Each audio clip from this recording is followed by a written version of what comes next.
Hello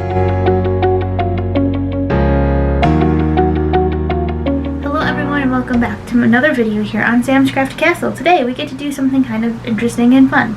So, where I work, there is a group of people, okay, actually it's more than like a group of people, it's quite a few people, who we all will make birthday cards and things like that when people's birthdays come up, because it's always fun. Who doesn't like getting birthday cards? And then it makes people feel special because all of a sudden they get like 30,000 birthday cards from all these people, and who doesn't like that? Especially if you happen to be at work on your birthday.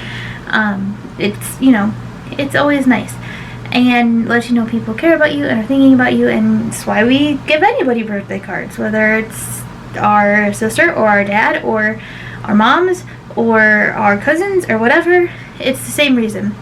But anyway, there's a group of us, there's a lot of us, like I said, who try to do this. Some people, most of us who do it consistently will make cards occasionally. Someone will buy one, but for the most part, it's all people who make cards as their hobby and like to do it for fun. But this time, we have a birthday coming up, and this person kind of likes to, he doesn't really stamp or do card making like we think of card making, I guess is what I'm trying to say.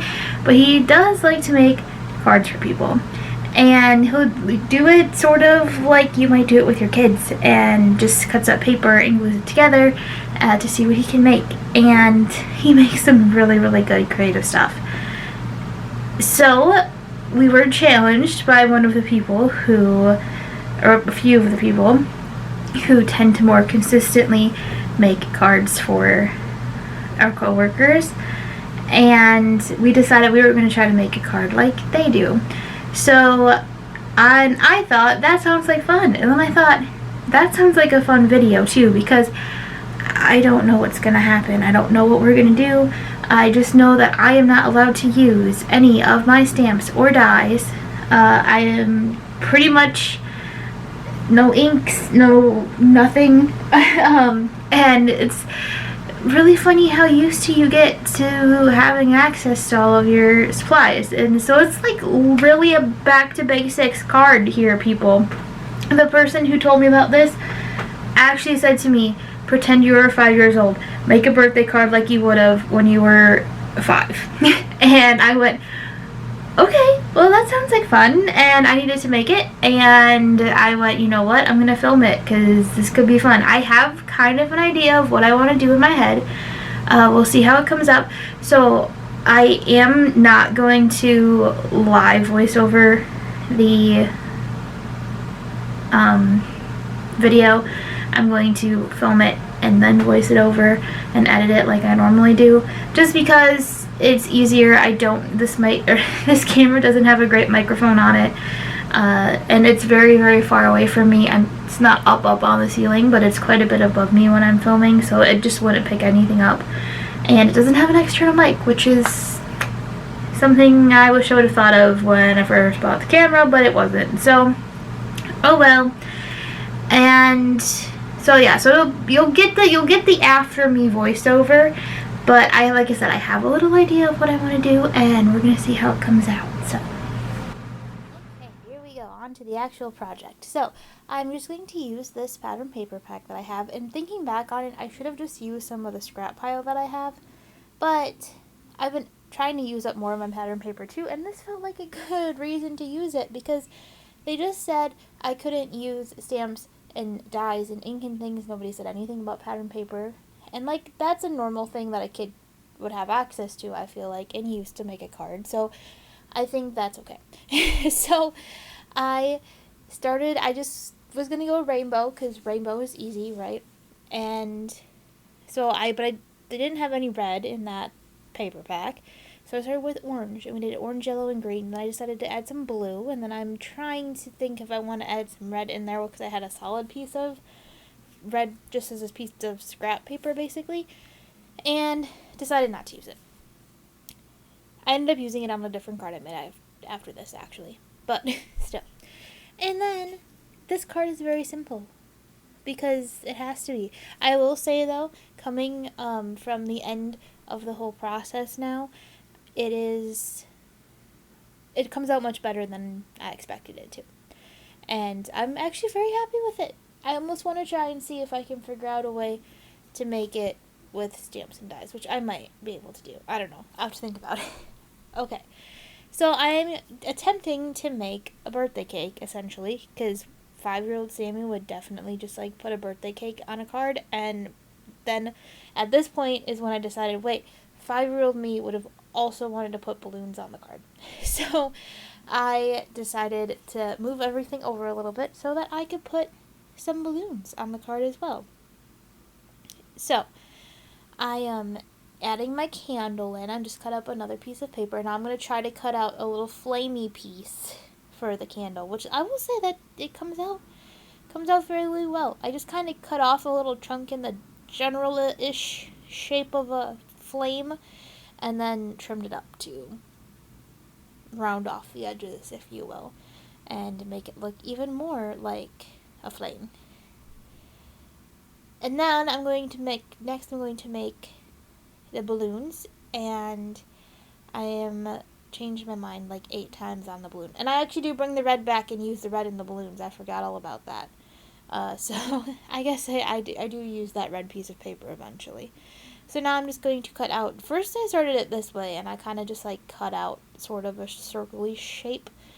And then I do this, because I wasn't looking for like a perfect circle, right? Like balloons are kind of weirdly shaped objects. They're kind of like oval circles.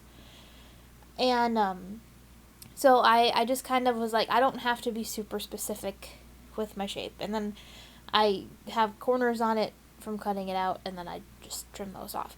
But then when I went to make the third balloon, I remembered this trick that I learned when I was little in art class, and they said that you could cut out a circle by cutting a square and then just trimming the corners off.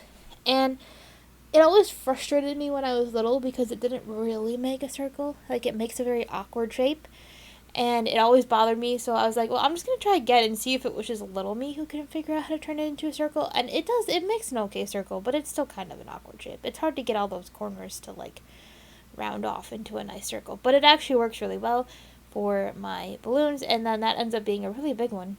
So I put that one in the back and layer out all my balloons, which right now just look like a bunch of random circles in the corner because they're not done yet. So this is when, after I clean up a little bit here, I start gluing things down. And this is where things get interesting, because I apparently forgot my entire layout when I went to start gluing things down, and I did not take a picture of it. And to be fair, I did not even realize I was this far off of my original design until I started editing the video. I went, ooh, that's not what it looks like now, when I got to this part of the video. I also decided that glitter glue is fair game. This is some Stickles. It's basically glitter glue. And 5-year-old me definitely had glitter glue, and I wanted it to be sparkly. I could have put regular glitter on it, because, again, 5-year-old me definitely had access to regular glitter, too. But I went with the Stickles, mostly because I had them right in front of me from a different project that I had been working on earlier. And, yeah. But I did make a mistake there. Did you see what I did? Probably.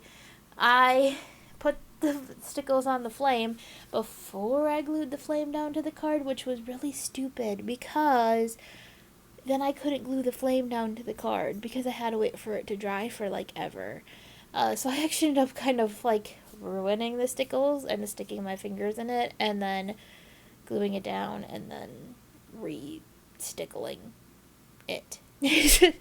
So yeah, don't do that. Glue it down first, then put the Stickles on, then it can dry. All right. Now I'm going to finish working on the balloons. I don't know what point in the process we're at. And I just glued down the one balloon, and then I drew a squiggly line with a pen to be the string on the balloons. And then I decided I wanted, like balloons have those little triangle tie bits at the end. I was originally not going to include those, but then I decided I wanted them. So this is me going back and trying to add it to the balloons. This one looks okay. The other ones look better, but the other ones are gonna look like heads. Which actually, the person who's gonna get this card, they're really probably gonna enjoy that. But I think they look like little heads. Once I glue the little like triangle tie pieces that I cut. Backwards. There we go. See, that's also just a better triangle. The first triangle I cut was kind of sus. And this one was much better. There we go. But see, it looks like a little like mannequin head or something. I don't know. That's what I think. And I'm just gluing everything down with glue too, because little me would not have used a tape runner. I would have actually used a glue stick. 5-year-old me liked glue sticks a whole lot. I don't have any right now though. I just used it up and I haven't bought another one. So, like the liquid glue will have. You know, I should have pulled it out. I actually had a bottle of like regular old Elmer's school glue in my drawer. I just didn't pull it out. I should have though. That's okay. Lawn Fawn glue tube will work too, but I should have pulled out the Elmer's glue. That would have been smart. But anyway, now the balloons are done. My 2 little like head-looking, mannequin-looking balloons in the front, and more squiggles. And this is when I glue everything down wrong. So like this part's right? I put the orange part down, then I put the yellow part down, which is what I'm not supposed to do. I was supposed to glue the green candle to the back of the yellow part before I glued the yellow part down, and you're about to see me figure it out, but I did it wrong. Watch this.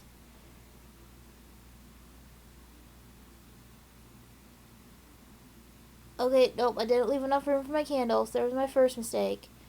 And now I'm putting glue on it, and there it is. Oh, wait, you're supposed to go behind that. So I tried to pick it up, but it's already glued down. So we just improvised, and now the candle's in front of the cake. So, like I said, you can see the flame still sitting off there to the corner because I put stickles on it and it hadn't dried yet. And I just write Happy Birthday, Steve across the top. And that's the card. That's it. The end. There's a picture at the end so you can see it a little bit better. But honestly, I had so much fun making this card. And I really, really hope that maybe you guys will think about maybe doing this challenge too. See what you can make without using any of your stamps or dies or anything like that, and just paper, scissors, and glue. Like real old school kind of stuff. So give it a try. If you do, let me know in the comments. Put a picture, tag me on Instagram or something. I don't know, let me know. Message me on Instagram. I want to see it. So thank you so much for watching. Don't forget to like, subscribe, and comment down below. And I will see you again soon. Have a crafty day.